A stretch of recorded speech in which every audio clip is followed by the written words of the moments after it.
Hello, my dear student. Dear student, I am your teacher of science. Today's class we discuss our book of science. So start our class of science. बच्चों अब तक अपना chapter चल रहा था shorting materials into groups, यानी कि materials को ग्रुपिंग करना। मटेरियल्स की ग्रुपिंग करने का मतलब होता है एक टाइप के मटेरियल जो होते हैं उनके एक ग्रुप में रखना और सेकंड टाइप के जो मटेरियल होते हैं उनको सेकंड ग्रुप में रखना। ये ग्रुपिंग था, तो उसमें हमने पढ़ा था ग्रुपिंग ऑफ ऑब्जेक्ट पढ़ा था, फिर हमने पढ़ा था grouping object based on sources, और उसके बाद में हमने इसी के बेस पे करी थी एक्टिविटी नंबर हमारी सेकेंड। आज हम पढ़ेंगे प्रॉपर्टीज ऑफ मटेरियल्स। मटेरियल्स की प्रॉपर्टीज देखिए। As we have seen that different materials are used for making different objects, but how it in decided that a particular material should be used to make a particular object. तो बच्चों देखिए, जैसे कि हम जानते हैं different material होते हैं, वो अलग उनसे अलग अलग प्रकार के ऑब्जेक्ट बनते हैं, या फिर हम कह सकते हैं अलग अलग ऑब्जेक्ट जो है अलग अलग मटेरियल से बनते हैं, यानी डिफरेंट ऑब्जेक्ट डिफरेंट मटेरियल से बनते हैं।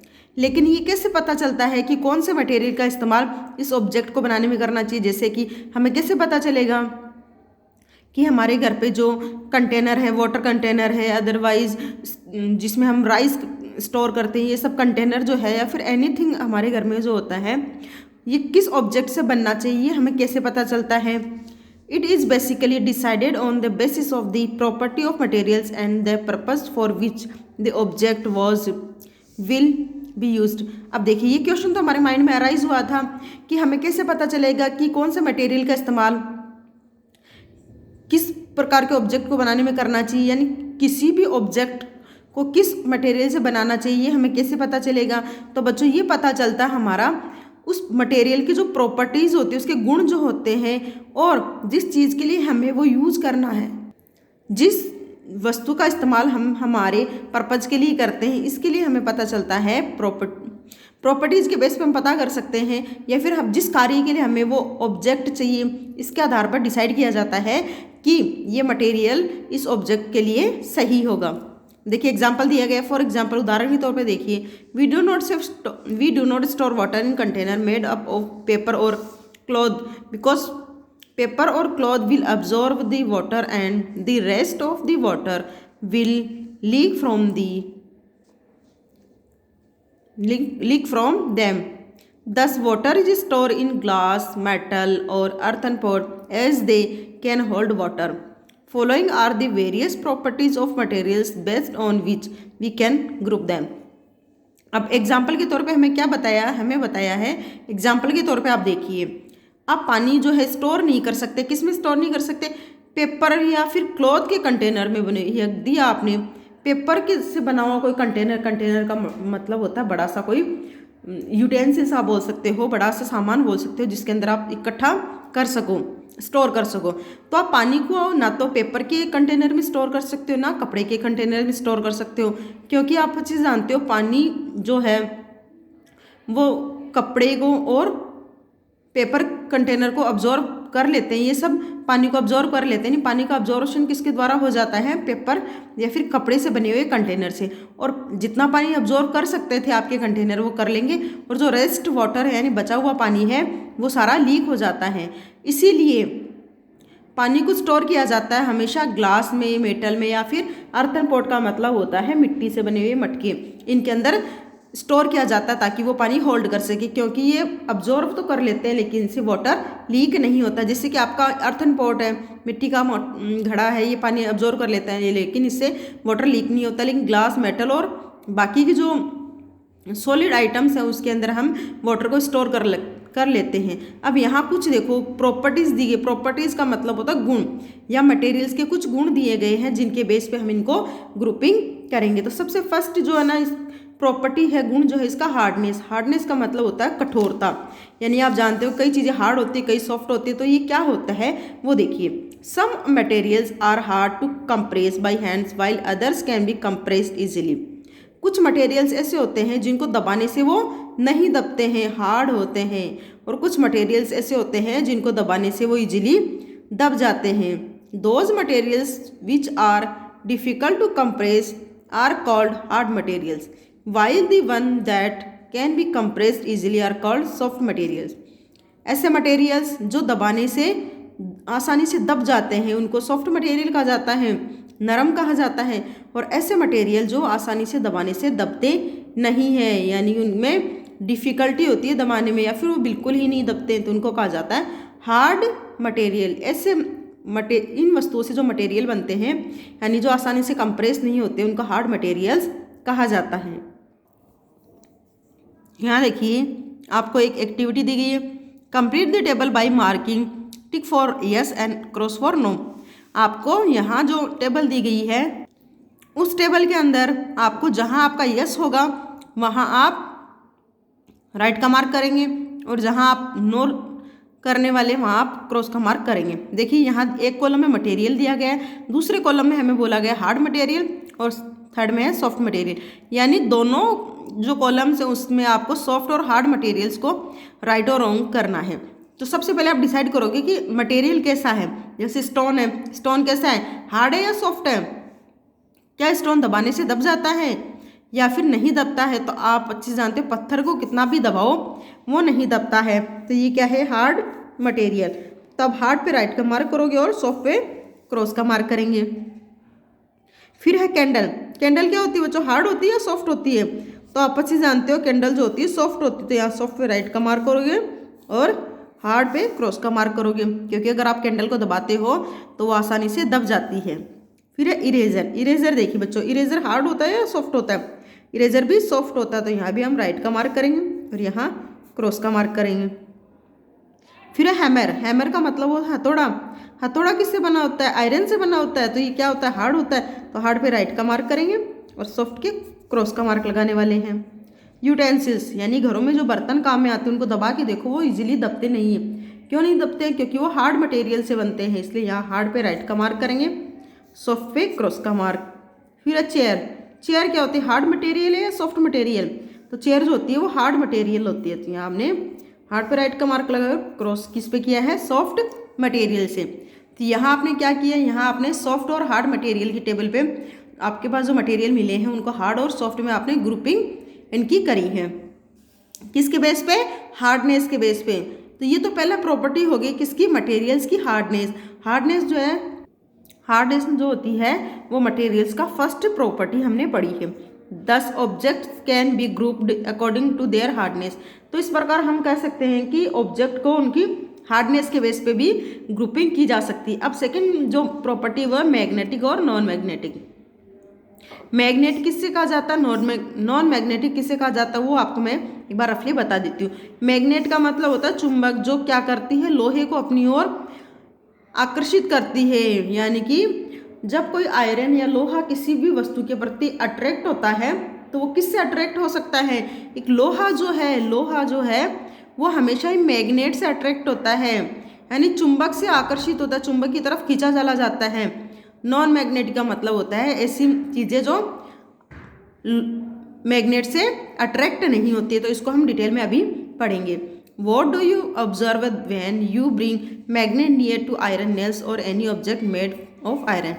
आप क्या देखते हो जब किसी भी लोहे से बनी वस्तु, आयरन नेल्स का मतलब होता है जो लोहे की कील जो होती है, लोहे से बनी वस्तु या फिर लोहे की किसी भी वस्तु को मैग्नेट के पास लेके जाते हो तो आप क्या देखते हो, द आयरन नेल्स और object of iron will be attract towards the magnet and then stick on the magnet. आप क्या देखते हो, आयरन नेल या फिर जो भी कुछ आपके पास ऑब्जेक्ट है जो आयरन से बना हुआ है वो क्या करता है, उस मैग्नेट के या तो चिपक जाएगा या उसकी तरफ खींचा चला जाएगा। यानी कि लोहे से बनी वस्तु या तो मैग्नेट से चिपक जाएगी, स्टिक हो जाएगी, अदरवाइज उनकी तरफ खींची हुई चली जाएगी। Now place the magnet near paper और प्लास्टिक ऑब्जेक्ट। अब आपने अभी तो कहाँ रखा, अभी आपने रखा लोहे की वस्तु के पास, तो आपने देखा कि वो चिपक गया है, लेकिन अब आपको क्या करना, उसी मैग्नेट के पास में पेपर या प्लास्टिक से बना हुआ कोई सामान रखना है। You will find that this object will not be attract towards the magnet. और अब आप क्या देखते हो, अब हम देखते हैं कि अब जो आपका प्लास्टिक और पेपर से बना हुआ ऑब्जेक्ट वस्तु है वो उस चुंबक के नहीं चिपकती, उसकी चिपकना तो दूर की बात है बच्चों, उसकी तरफ अट्रैक्ट भी नहीं होती है। The object that are attract towards the magnet are called the magnet object. ऐसे ऑब्जेक्ट जो मैग्नेट की तरफ आकर्षित होते हैं, मैग्नेट की तरफ खींचे चले जाते हैं, उन्हें मैग्नेटिक ऑब्जेक्ट कहा जाता है। On the other hand the object that are not attract towards the magnet are called non magnetic object. और दूसरी तरफ ऐसे ऑब्जेक्ट जो मैग्नेट से आकर्षित नहीं होते, मैग्नेट की तरफ नहीं जाते, खींचे हुए चले नहीं जाते हैं, उन्हें नॉन मैग्नेटिक अचुंबकीय कहा जाता है। और जो मैग्नेट की तरफ आकर्षित होते हैं, ऐसे ऑब्जेक्ट जो मैग्नेट की तरफ खींचे चले जाते हैं या मैग्नेट की चिपक जाते हैं, उनको मैग्नेटिक कहा जाता है, मैग्नेटिक ऑब्जेक्ट कहा जाता है, या फिर हम कह सकते हैं चुंबकीय वस्तुएं कहा जाता है। और ऐसे ऑब्जेक्ट, ऐसी वस्तुएं जो चुंबक की तरफ आकर्षित नहीं होती, उसे नहीं चिपकती है, उन्हें नॉन मैग्नेटिक या अचुंबकीय कहा जाएगा। अब देखिए मैग्नेटिक और नॉन मैग्नेटिक के बेस पे देखो एक्टिविटी दी गई है, देखो इसे भी हम कंप्लीट करते हैं। Bring a magnet near the following object and write whether they are magnetic और non magnetic in the table below. अब आपको, अब जैसे कि हमने हार्डनेस और सॉफ्टनेस का, हार्ड मटेरियल सॉफ्ट मटेरियल का किया था, हार्डनेस की प्रॉपर्टी जानने के लिए, ठीक वैसे अब हम जानेंगे मैग्नेटिक और नॉन मैग्नेटिक प्रॉपर्टीज, यानी किन ऑब्जेक्ट में मैग्नेटिक गुण होते हैं और किन में नहीं होते। अब नेल का मतलब बच्चों यहाँ नाखून नहीं है, नेल का मतलब होता है जो लोहे की कील जो होती है वो मैग्नेटिक होती है या नहीं होती है। तो आपको क्या करना है, यहाँ हम कॉलम बना लेते हैं हल्का सा। अब यहाँ करेंगे हम मैग्नेट पे तो राइट का मार्क और नॉन मैग्नेटिक पे क्रॉस का मार्क। तो जो नेल जो होती है वो मैग्नेटिक होती है नॉन मैग्नेटिक। तो आप जानते हो जो आयरन नेल होती है, नाखून नहीं है बच्चों, यहाँ आयरन नेल है, बार बार मैं बता रही हूँ, यानी कि लोहे की कील, तो ये आकर्षित होती है, तो हमने राइट का मार्क किया और यहाँ क्रॉस का मार्क किया। फिर है रबर। रबर क्या होता है, मैग्नेटिक या नॉन मैग्नेटिक, क्या मैग्नेट की तरफ आकर्षित होता है? तो बच्चों ये नहीं होता, तो यहाँ हमने क्रॉस का मार्क किया और यहाँ राइट का मार्क किया। फिर है स्क्रू। स्क्रू किससे बनते हैं बच्चों? स्क्रू बनते हैं आपके लोहे से, तो आपने यहाँ लिखा राइट का मार्क और यहाँ रॉन्ग का मार्क। नाइफ्स, नाइफ्स जो होते हैं वो आकर्षित होते हैं, हमने क्रॉस का मार्क किया। यहाँ पेंसिल, पेंसिल क्या होती है, नॉन मैग्नेटिक होती है, तो हमने यहाँ नॉन मैग्नेटिक पे राइट का मार्क किया और मैग्नेटिक पे क्रॉस का मार्क। शूज़, शूज़ क्या होते हैं, अट्रैक्ट होते हैं बच्चों? नहीं होते हैं, क्योंकि वो रबर से बने होते हैं, plastic anything else because they are non magnetic. यहाँ हो गया आपका मैग्नेटिक और नॉन मैग्नेटिक की प्रॉपर्टीज़ के बेस पे एक्टिविटी। फिर है 10 object can be grouped according to their magnetic property. अब हम कह सकते हैं कि हार्डनेस के साथ साथ में उसका जो सेकंड गुण है, सेकंड प्रॉपर्टी जो है वो क्या है, मैग्नेटिक और नॉन मैग्नेटिक। तो इसके बेस पे भी वस्तुओं को हम ग्रुपिंग कर सकते हैं। अब थर्ड है सोल्यूबल और इनसोल्यूबल। सोल्यूबल का मतलब होता है जो पानी में घुल जाते हैं उनको सोल्यूबल कहा जाता है, जो पानी में नहीं घुलते उनको इनसोल्यूबल कहा जाता है। देखिए what happen when you add sugar in the water. क्या होता है जब पानी में आप शुगर मिलाते हो? It will completely disappear in the water. क्या ये पूरी तरीके से पानी में घुल जाती है और गायब हो जाती हैं? However when we add sand in the water. क्या होता है जब आप पानी में मिट्टी मिलाएं? It will settle down at the bottom of the container. ये क्या होता है, ये पानी का जो कंटेनर जिसमें भी आपने इसको मिक्स किया, मिक्सचर करने के लिए डाल दी थी मिट्टी, वो क्या करती है थोड़ी देर बाद में मिट्टी कंटेनर नीचे जाके बैठ जाती है। This substance that can be dissolve completely in water are called soluble substance. ऐसे सब्सटेंस जो पानी में पूरी तरीके से घुल जाते हैं उनको सोल्यूबल सब्सटेंस कहा जाता है, घुलनशील तत्व कहा जाता है। On the other hand this substance that can not be dissolve in water are called insoluble substance.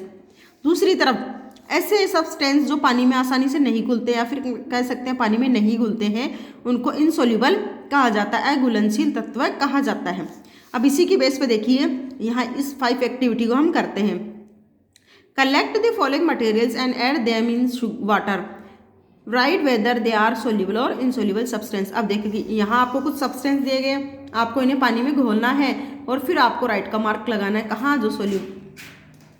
जो इनसोल्यूबल हो गया वहाँ हम क्रॉस का मार्क करेंगे। चौक, चौक क्या घुलनशील है बच्चों? ये क्या होती है, ये इनसोल्यूबल होती है, तो यहाँ करेंगे हम क्रॉस का मार्क जैसे पहले करते आ रहे हैं, यहाँ करेंगे राइट का मार्क। फिर स्टोन, स्टोन सोल्यूबल है इनसोल्यूबल? तो ये भी इनसोल्यूबल है, तो इस पर भी हम राइट का मार्क करेंगे। फिर है साल्ट, साल्ट सोल्यूबल है इनसोल्यूबल? तो साल्ट होता है सोल्यूबल, तो यहाँ हमने क्रॉस का मार्क किया इनसोल्यूबल पे। ऑयल, ऑयल क्या होता है बच्चों? इनसोल्यूबल होता है, ये ऊपर फ्लोटिंग करता है। हनी, हनी भी क्या होता है? ऊपर फ्लोटिंग करता है। लेमन जूस, लेमन जूस क्या होता है बच्चों?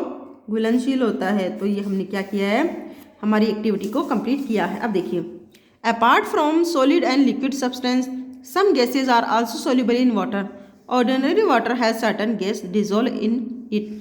अब बच्चों ये तो बात करी थी हमने लिक्विड और सॉलिड सब्सटेंस की, यानी कि सॉलिड और लिक्विड सब्सटेंस जो पानी में घुल जाते हैं। उसके अलावा कुछ ऐसे गैसेस भी होती है जो वाटर में सोल्यूबल होती है। जो हमारे घरों में नॉर्मल पानी जो होता है उसके अंदर भी खूब सारी गैसेज डिजोल्व होती है, घुली हुई होती है। देखिए कौन सी। Ammonium gas is completely soluble in water while oxygen gas is partially soluble in water. Ammonium gas जो होती है वो पूरी तरीके से पानी में घुलनशील होती है, लेकिन जो ऑक्सीजन जो होती है वो कुछ घुली होती है, पूरी तरीके से नहीं घुलती है। Aquatic animals gets oxygen from the water as oxygen is dissolve in water.